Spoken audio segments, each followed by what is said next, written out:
Hello friends. CDP का ये paper 2012 CTET का है। 18 नवंबर को जो हुआ था एग्ज़ाम। इसका पहला क्वेश्चन है, बच्चों द्वारा की जाने वाली त्रुटियों के संबंध में निम्नलिखित में से कौन सा कथन सत्य है। पहला विकल्प है, यदि एक शिक्षक कक्षा कक्ष में सभी बच्चों की त्रुटियों को सुधारने योग्य नहीं है तो यह संकेत करता है कि शिक्षक शिक्षा की व्यवस्था में असफल है। दूसरा है, एक शिक्षक को प्रत्येक त्रुटि पर ध्यान नहीं देना चाहिए, अन्यथा पाठ्यक्रम पूरा नहीं होगा। तीसरा है, प्रत्येक त्रुटि को सुधारने में बहुत अधिक समय लगेगा तथा एक शिक्षक के लिए थकाने वाला होगा। चौथा है, स्वयं बच्चों द्वारा त्रुटियों को सुधारा जा सकता है, इसलिए शिक्षक को उन्हें तुरंत ही सुधारना चाहिए। ये चार विकल्प दिए गए हैं और कहा गया बच्चों द्वारा की जाने वाली त्रुटियों के संबंध में निम्नलिखित में से कौन सा कथन सत्य है। तो इसमें जो है सत्य कथन हो जाएगा, यदि एक शिक्षक कक्षा कक्ष में सभी बच्चों की त्रुटियों को सुधारने योग्य नहीं है तो यह संकेत करता है कि शिक्षक शिक्षा की व्यवस्था में असफल।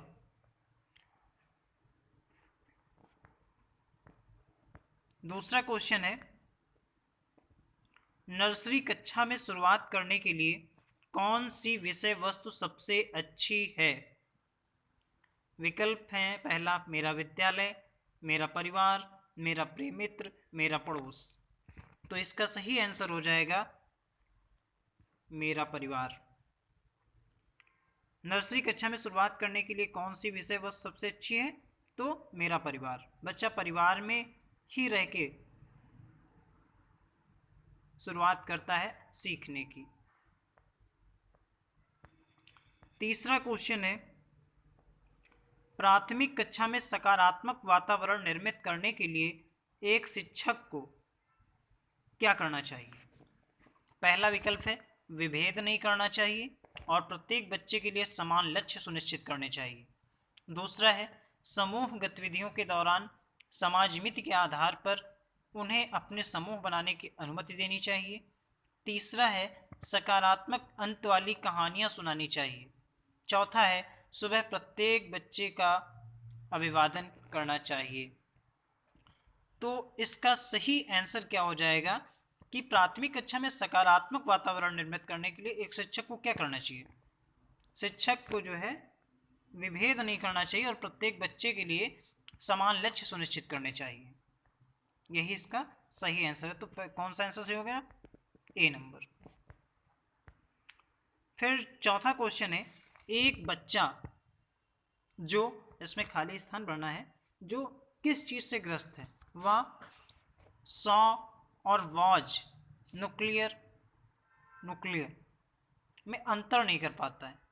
न्यूक्लियर और अनक्लियर में अंतर नहीं कर पाता है, तो इसे क्या कह सकते हैं, डिसलेक्सिया, डिसलेक्सीमिया, सब जम्बलिंग विकार या डिस्मॉर्फिया। तो सॉ को वाज लिख रहा है, मतलब उल्टा लिख रहा है, मतलब उल्टा लिख रहा है या बोल रहा है। तो अगर ग्राफिया होता कहीं पे तो डिस्ग्राफिया कर देते, तो लैक्सिया बोलने से संबंधित है, इसलिए यहाँ पे विकल्प हो जाएगा डिसलैक्सिया।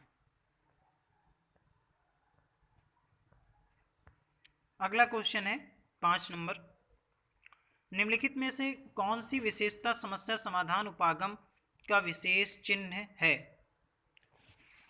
नंबर 1, समस्या मौलिक होती है।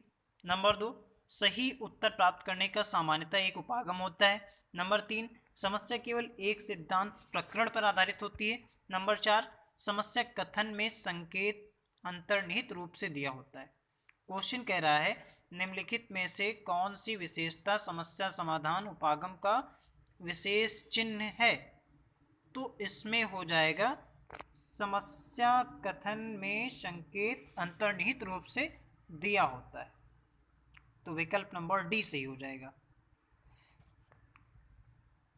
समस्या कथन में संकेत अंतर्निहित रूप में दिया होता है या विशेषता समस्या समाधान उपागम का विशेष चिन्ह है। अगला क्वेश्चन है, प्रतिभाशाली विद्यार्थी, विकल्प दिए गए हैं, शिक्षकों से स्वतंत्र होते हैं, स्वभाव में अंतर्मुखी होते हैं। नंबर 3 है अपनी आवश्यकताओं को दृढ़तापूर्वक नहीं कह पाते हैं। नंबर 4 है अपने निर्णयों में आत्मनिर्भर होते हैं। तो अब पूछ रहा है कि प्रतिभाशाली विद्यार्थी कैसे होते हैं। तो जो प्रतिभाशाली विद्यार्थी होते हैं वो जो है अपने निर्णयों में आत्मनिर्भर होते हैं,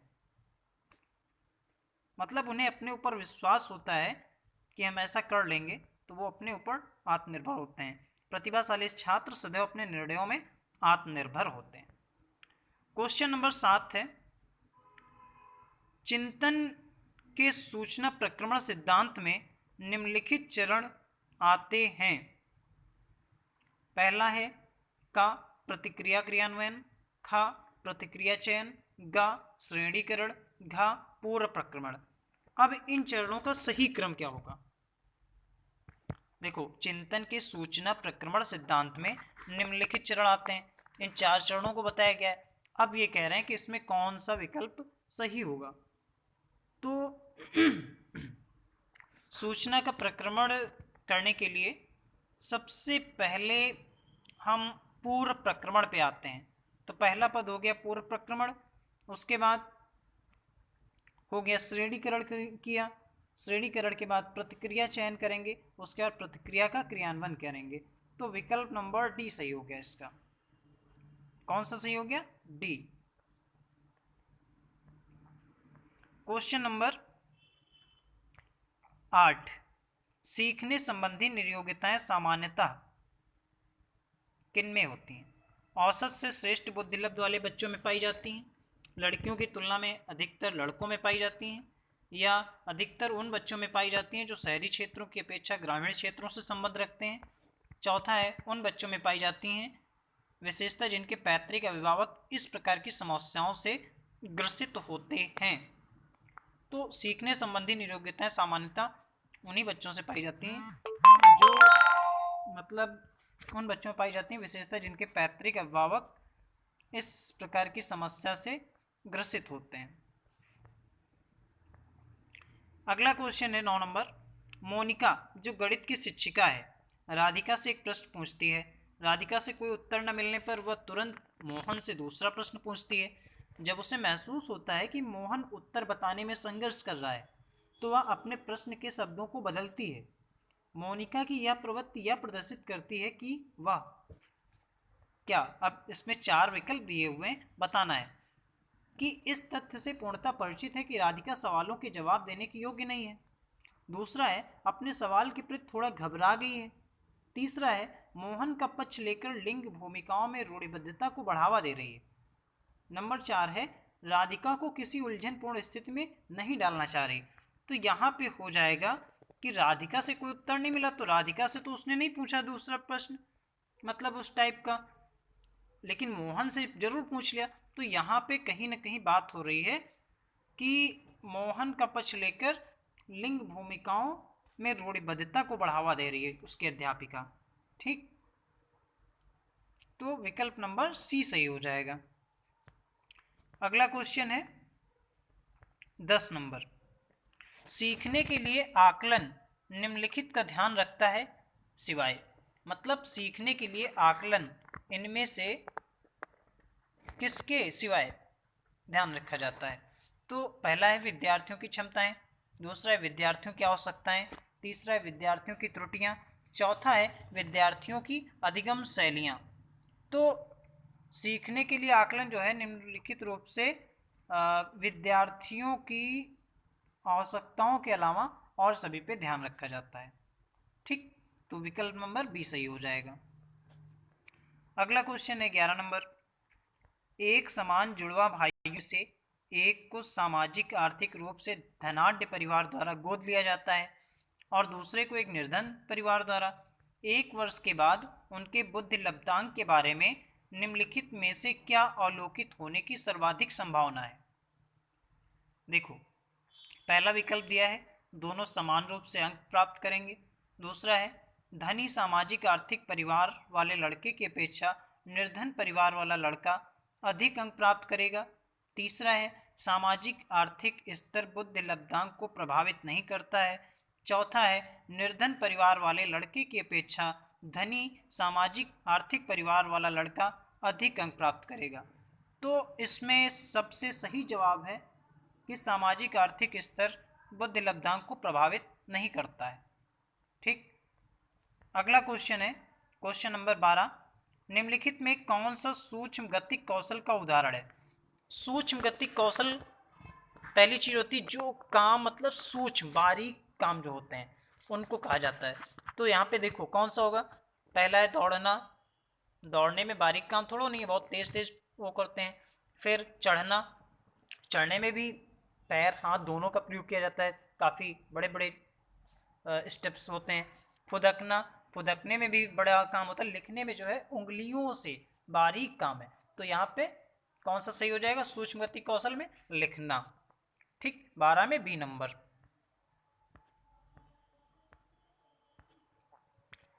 अब अगला क्वेश्चन है क्वेश्चन नंबर 13, वाइगॉस्की के सिद्धांत का निहितार्थ है।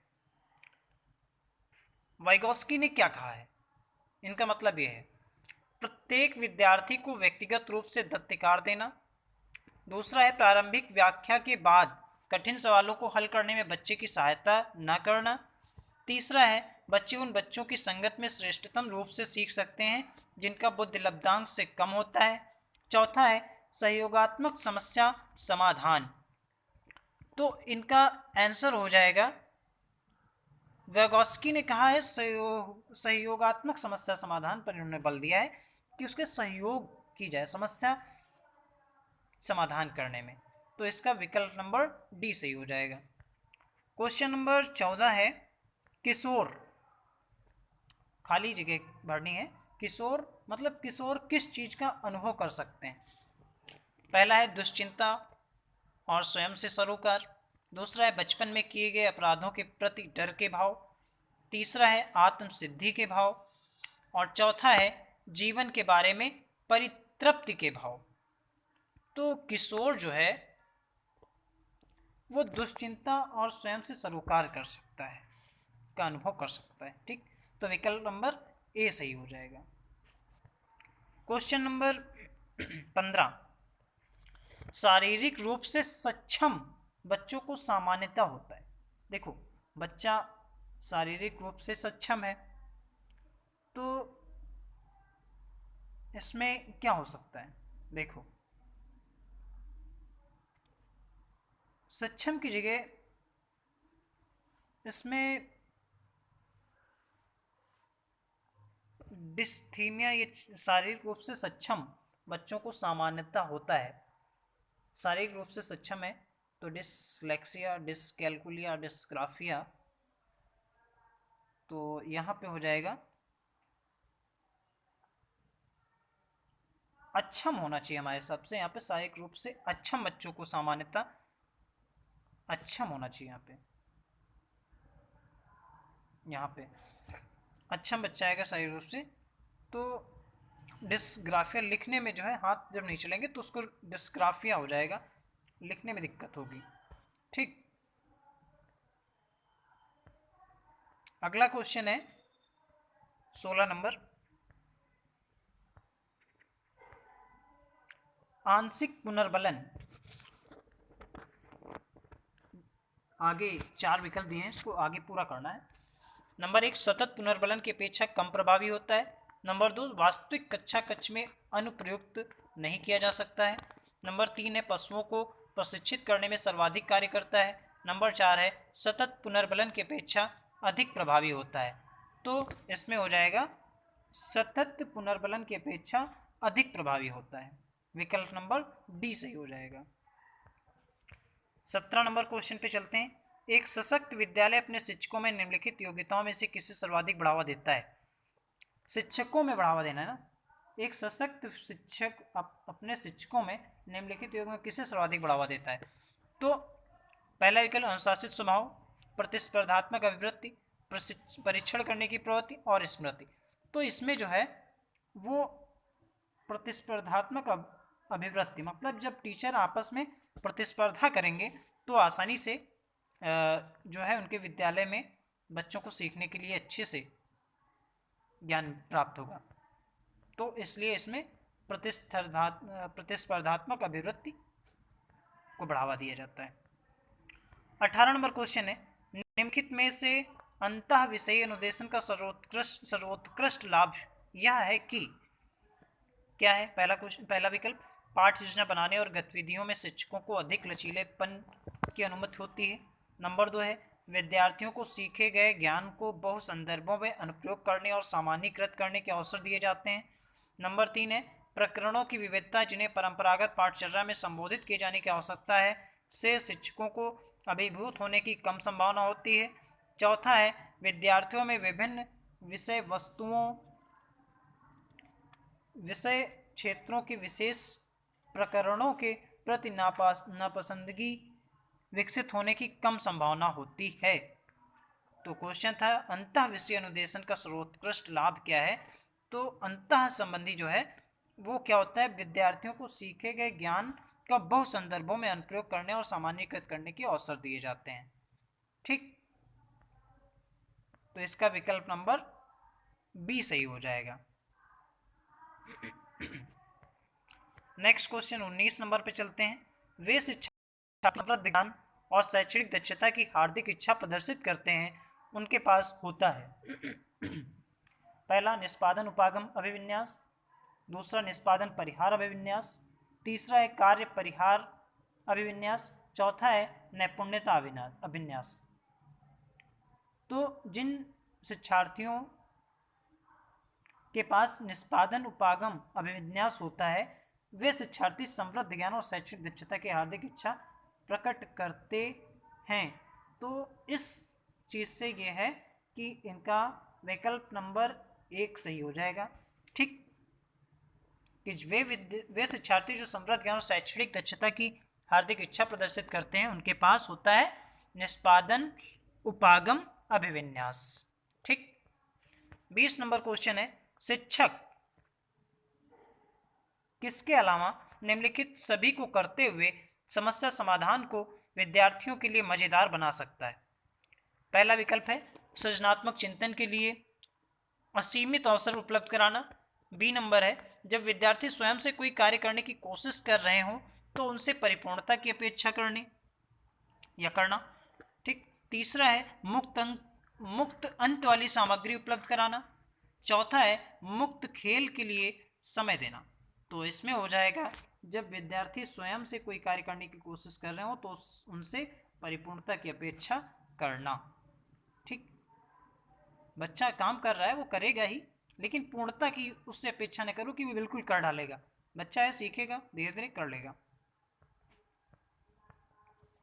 अगला क्वेश्चन 21 नंबर, भाषा के अर्थ में सबसे छोटी इकाई क्या होती है? भाषा के अर्थ की सबसे छोटी इकाई होती है, ये हिंदी में भी मतलब जब लैंग्वेज की बात कर रहे हैं तो कोई भी आ सकता है, तो ये रुपिम होता है इसका आंसर। ठीक है, भाषा की सबसे छोटी इकाई क्या होती है? रुपिम।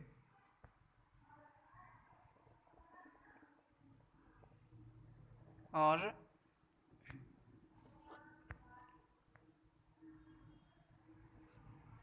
बाईस नंबर है, बहुबुद्धि सिद्धांत निम्नलिखित निहितार्थ देता है सिवाय विविध तरीकों से सीखने का आकलन किया जा सकता है। संवेगात्मक बुद्धि बुद्धिलब्ध से संबंधित नहीं है। बुद्धि प्रक्रमण संक्रियाओं का एक विशिष्ट समुच्चय समाधान के लिए किया जाता है। विषयों को विभिन्न तरीकों से प्रस्तुत किया जाता है। तो इसका आंसर है बुद्धि प्रक्रमण संक्रियाओं का एक विशिष्ट समुच्चय समाधान के लिए किया जाता है। क्वेश्चन नंबर 23, निम्नलिखित में से कौन सा सीखने के लिए अधिकतम रूप से प्रेरित करता है? नंबर 1, असफलता से बचने के लिए प्रेरणा। नंबर 2, बहुत सरल या कठिन लक्ष्यों का चयन करने की प्रवृत्ति। नंबर 3, लक्ष्यों को प्राप्त करने में व्यक्तिगत संतुष्टि। नंबर 4, बाह्य कारक। तो इसमें हो जाएगा लक्ष्यों को प्राप्त करने में व्यक्तिगत संतुष्टि। कौन सा सीखने के अधिकतम रूप से प्रेरित करता है? जब लक्ष्य को प्राप्त करने के लिए व्यक्तिगत संतुष्टि होगी तो अधिकतम प्रेरित करेगा। क्वेश्चन नंबर 24, बुद्धिलब्धतांक सामान्यतः किस रूप से शैक्षणिक निष्पादन से संबंधित होते हैं? तो ये जो है बुद्धि लब्धांक सामान्यतः उच्च रूप से शैक्षणिक निष्पादन से संबंधित होते हैं। 24 में ए हो जाएगा। अगला क्वेश्चन है 25 नंबर। 16 वर्षीय बच्चा बुद्धिलब्ध परीक्षण में 75 अंक प्राप्त करता है, उसकी मानसिक आयु कितने वर्ष होगी? तो देखो, इसका होता है मानसिक आयु बटे वास्तविक आयु, मतलब करेंट एज। ठीक, उसके बाद क्या हुआ, अब इनकी मानसिक आयु में पता नहीं है। देखो ऐसे नहीं,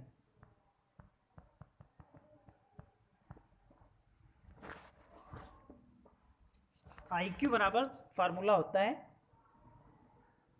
IQ बराबर मानसिक आयु बटे वास्तविक, मतलब करंट एज। फिर क्या हुआ, अब इसमें IQ हमारी दी हुई है कितनी, 75 IQ दिया हुआ है। हमें मानसिक आयु ज्ञात करनी है, तो मानसिक आयु हम MA लिख देंगे वैसे ही। और करंट एज हमारी दे रखी है 16। अब हम यहाँ पे 100 भी है,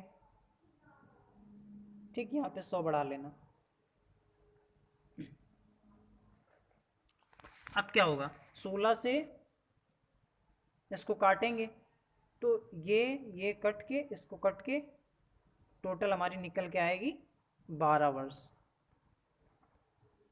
कितनी आएगी, 12 वर्ष। ठीक, यही आंसर हो जाएगा। तो इसका आंसर क्या हो जाएगा हमारा, 25 नंबर के मानसिक आयु कितनी आएगी हमारी, 12 आएगी। तो विकल्प नंबर सी सही हो जाएगा, विकल्प नंबर सी सही हो जाएगा। ये दिया हुआ है IQ बराबर होता है मानसिक आयु बटे वास्तविक आयु गुणे 100। मानसिक आयु इंटू मानसिक आयु बटे वास्तविक आयु इंटू 100। फिर ये हमारी वास्तविक वो IQ दी हुई है 75 और वास्तविक आयु दी हुई 16 वर्ष। तो IQ 75 होगी, ये मानसिक आयु पता नहीं, करंट एज 16 है, 16 रख दिया और गुणे में 100 कर दिया। फिर इसको इधर 75 कर दिया, 75 करके हमारा 12 वर्ष आ गया। ठीक, अगला क्वेश्चन है 26 नंबर। विद्यार्थियों के पोर्टफोलियो के लिए सामग्री का चयन करते समय 2 विकल्प दिए हुए हैं, एक ये और एक ये। क्या मतलब, क्या जरूर होना चाहिए?